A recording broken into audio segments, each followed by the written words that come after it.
The stars bent and twisted as the massive Karathi warships tore through the fabric of space itself.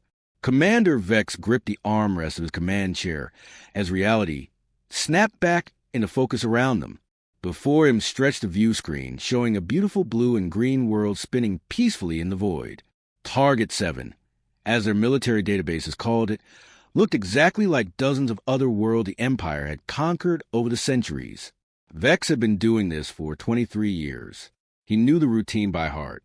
Find a primitive world, scan for defenses, land the troops, demand surrender, catalog the population, and move on to the next target. It was almost boring at this point. Sensor sweep complete, Commander, announced Lieutenant Crow from the tactical station. The young officer's green skin gleamed under the bridge lighting as he studied his displays. The planet shows standard signs of a developing civilization. Massive urban centers, organized agriculture, primitive transportation networks. Population estimate is roughly 8 billion bipedal life forms. Vex nodded slowly. 8 billion was a decent haul for the Empire's labor needs. Any military installations? Orbital platforms? Defense satellites? Negative, sir. We're detecting some sort of flying vehicles in their atmosphere, but they appear to be civilian transport craft. No weapon signatures. No shield generators. Nothing that could threaten our forces. The commander allowed himself a small smile. This was going to be easier than he had hoped. Some worlds put up a fight, forcing the Empire to level cities and waste valuable resources. But this place looked like it would fold immediately. What about their military structure? Vex asked. Warrior castes? Standing armies? Fortified positions? Krell manipulated his controls, diving deeper into the sensor data. That's the interesting part, sir. We're not detecting any obvious military concentrations. No large barracks, no weapons manufacturing centers, no training facilities.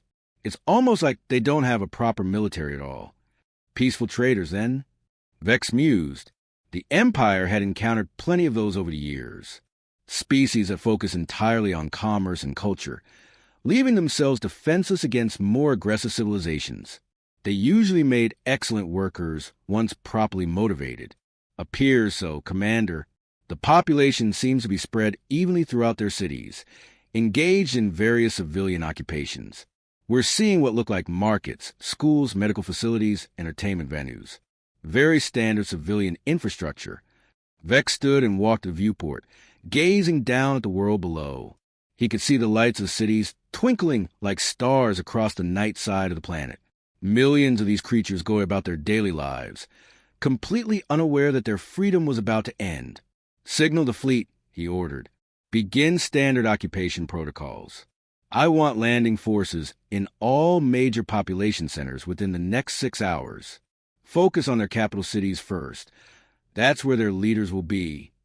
The bridge erupted into controlled activity as officers relayed commands throughout the massive fleet. Hundreds of smaller ships detached from the main vessels, loaded with Karathi soldiers and equipment. They streaked toward the planet's surface like falling meteors.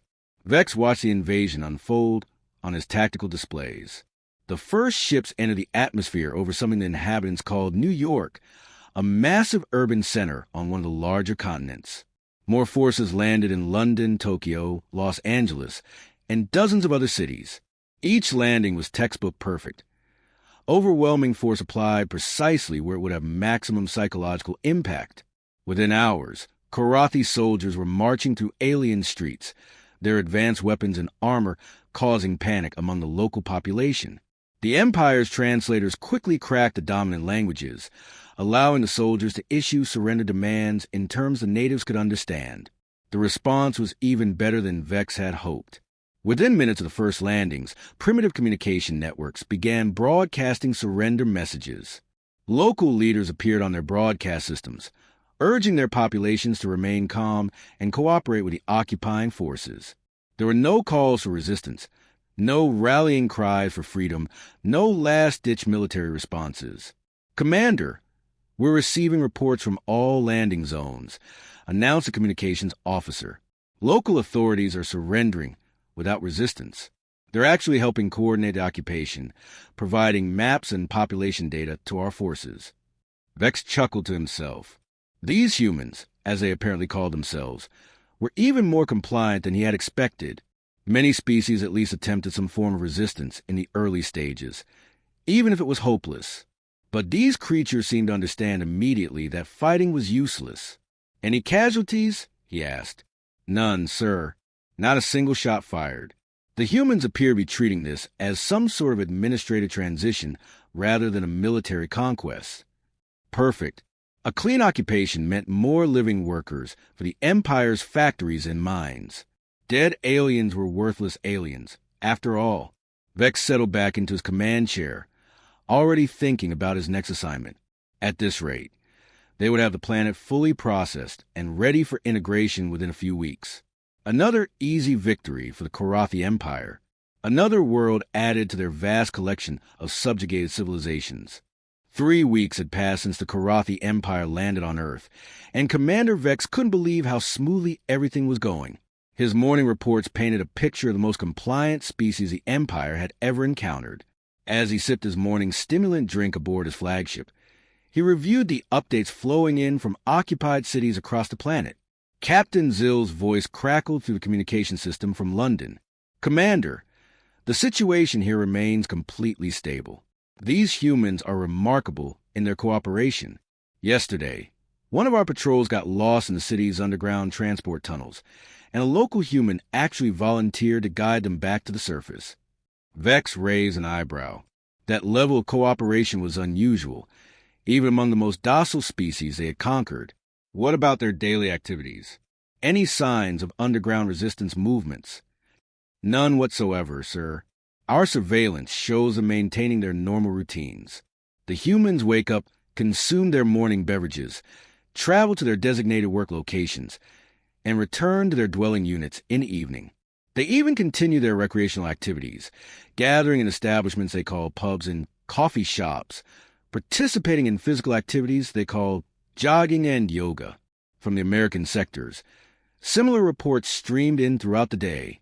Lieutenant Drac, stationed in what the humans called Chicago, provided detailed observations of the local population. "Sir, we've completed comprehensive scans of the civilian population in our sector. The breakdown is fascinating from an anthropological standpoint. We have humans who identify as teachers. They gather young humans in buildings and share information with them. Others call themselves doctors and seem to repair damaged humans in specialized facilities." The report continued with meticulous detail that impressed Vex. His officers were being thorough, exactly as their training demanded. "We've also cataloged humans who work with primitive mechanical devices.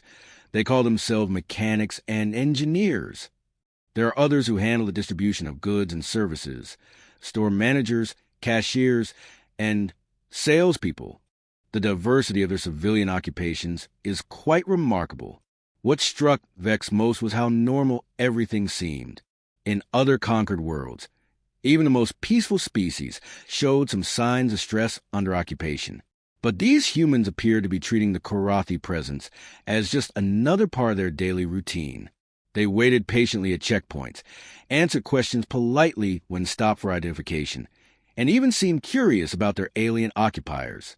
Captain Moore, reporting from the sector they called Los Angeles, shared an amusing incident.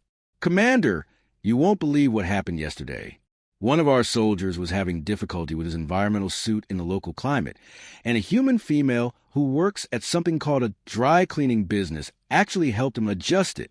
She seemed genuinely concerned about his comfort." The reports kept coming. Humans who called themselves accountants continued managing financial records for their businesses. Nurses still showed up to care for sick humans in medical facilities. Construction workers kept building structures, though now under Korathi's supervision. Restaurant owners continued preparing food, even offering samples to curious Korathi soldiers. What amazed the occupation forces most was how the humans maintained their social structures. Parents still took their offspring to educational facilities. Elderly humans continued their daily walks through parks. Young humans still gathered for recreational activities they called sports and games. It was as if the presence of an alien occupation force was just a minor inconvenience in their otherwise normal lives. Vex reviewed the classification reports his teams had compiled. The humans seemed to organize themselves entirely around civilian occupations. Unlike other species that maintain clear warrior castes or military hierarchies, these creatures appear to function as a completely peaceful trading civilization. Their leaders were individuals called mayors, governors, and presidents, all civilian administrators rather than military commanders. The psychological profiles are equally interesting, reported Chief Analyst Rek. We've interviewed hundreds of humans across multiple sectors.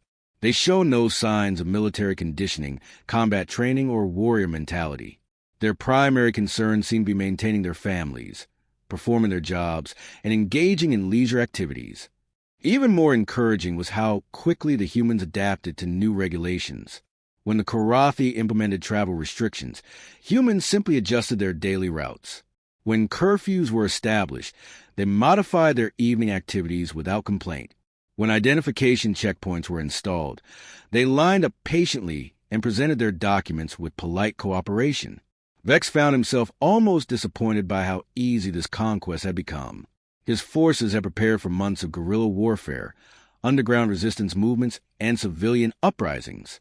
Instead, they were essentially functioning as a police force maintaining order among the most compliant population in Imperial history. Issue new orders to all sector commanders, Vex announced to his staff. Begin standard civilian processing protocols.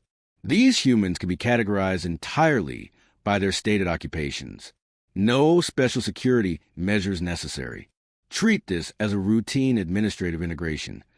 As his officers dispersed to relay the commands, Vex allowed himself a moment of satisfaction. Another successful campaign for his record. Another peaceful world added to the Empire's vast collection. These humans would make excellent workers once properly relocated to Imperial facilities. He had no idea how wrong he was about to be proven.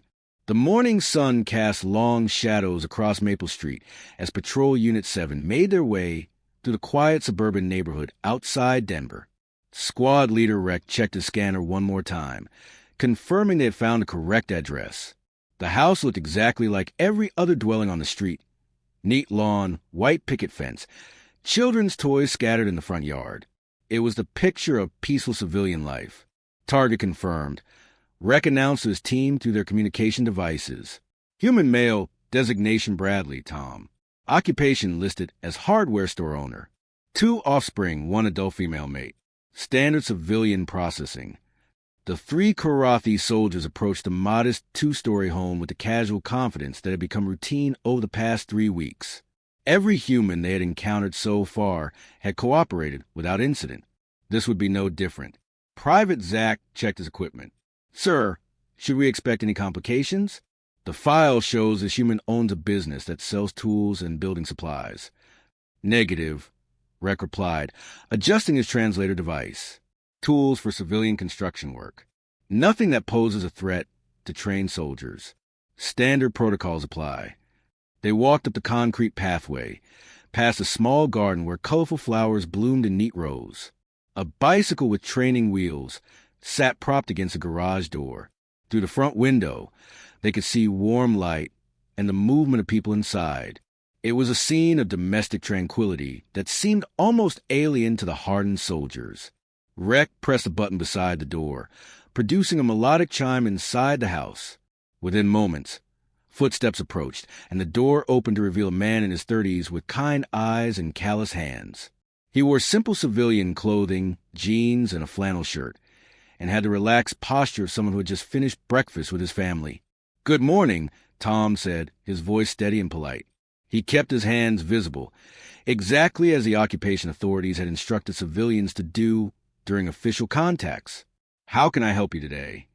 Rek activated his translator and spoke in the formal tone required by Imperial protocols. "Relocation notice for Bradley Family Unit. You are directed to report to Processing Center 12 within 1 standard hour. Bring identification documents only." Tom's expression remained calm, though something flickered behind his eyes. "Of course. I understand. Would it be possible for my family to pack a few personal belongings first? My wife has some family photographs that mean a lot to her, and my children have comfort items that help them sleep.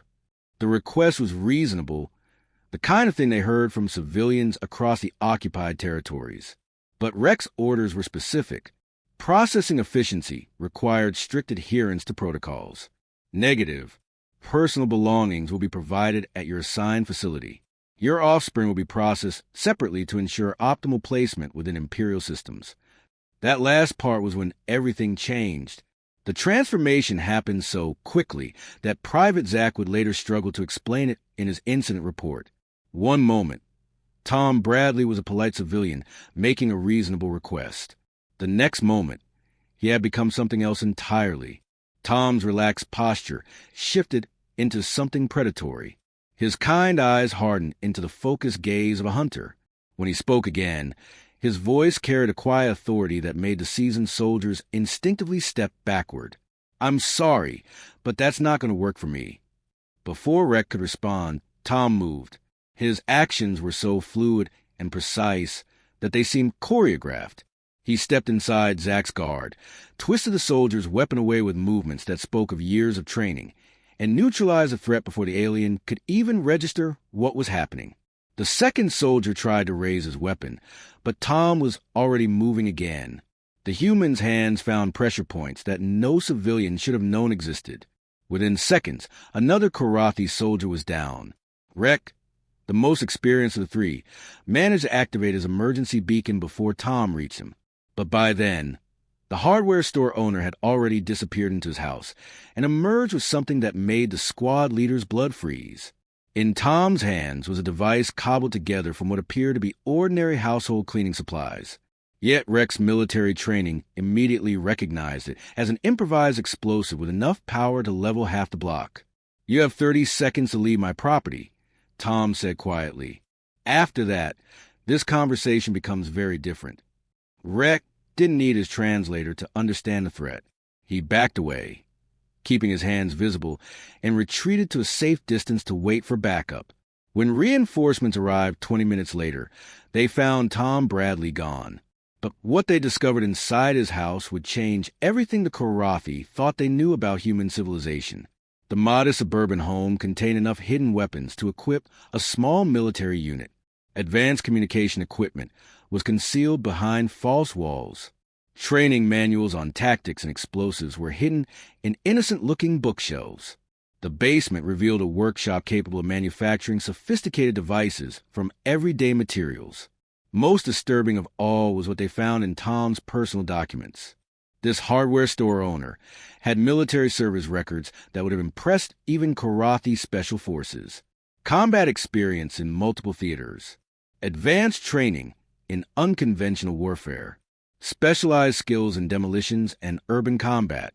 The quiet family man was a weapon disguised as a shopkeeper. And as reports began flooding in from across the occupied territories, the Karathi realized with growing horror that Tom Bradley wasn't unique. He was typical. The emergency communication channel crackled to life on Commander